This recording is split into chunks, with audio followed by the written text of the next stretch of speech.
So I think first and foremost, what's quite encouraging, even though it might not look in terms of results that we've achieved in the last few years, the voluntary actions are actually quite well ahead of any kind of regulations.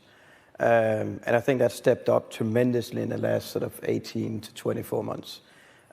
Won't stay ahead necessarily without having some regulations, another piece coming behind, but it's also really important that this is an area where not a lot of innovation has been done in the last several decades. So just because you regulate doesn't mean you actually have a solution for some of these things. So regulation will come. It's a natural element of it. We as Maersk has advocated for a carbon tax, but it's also important that you look at the segments, business segments, in a different way.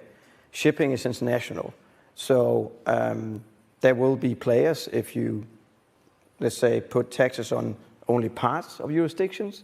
There are players who will benefit from not having those taxes, who will both be more competitive and might actually not drive down emissions at all. So it really has to be adopted to the individual segments of business and so forth. But regulation is a natural part of it. But I think stimulating the voluntary actions through keeping that sort of regulation just behind, I think may actually achieve more.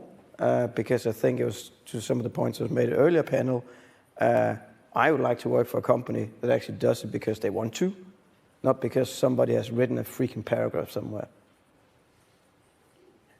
Yeah, I couldn't agree more with Peter. I think it's not a binary answer in terms of is regulation helping or is not. It really depends on what we are looking at.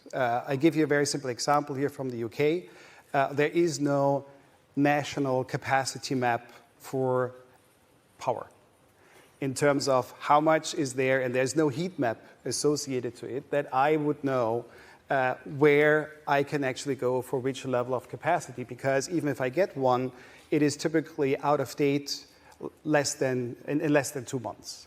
That is not helping business decisions, because if we individually want to drive change and adaption, but we are lacking some of that transparency, and that's what we discussed before, then it's not necessarily a good decision we are able to achieve, or then people might stay away from making a decision to go active in the investment because I have a lot of uncertainty what is happening. Or we are running a pan-European network, which means that what matters the most also for the carbon footprint is distance, and not so much what is happening in one country and what is happening in the neighboring country. And that can be a very short distance.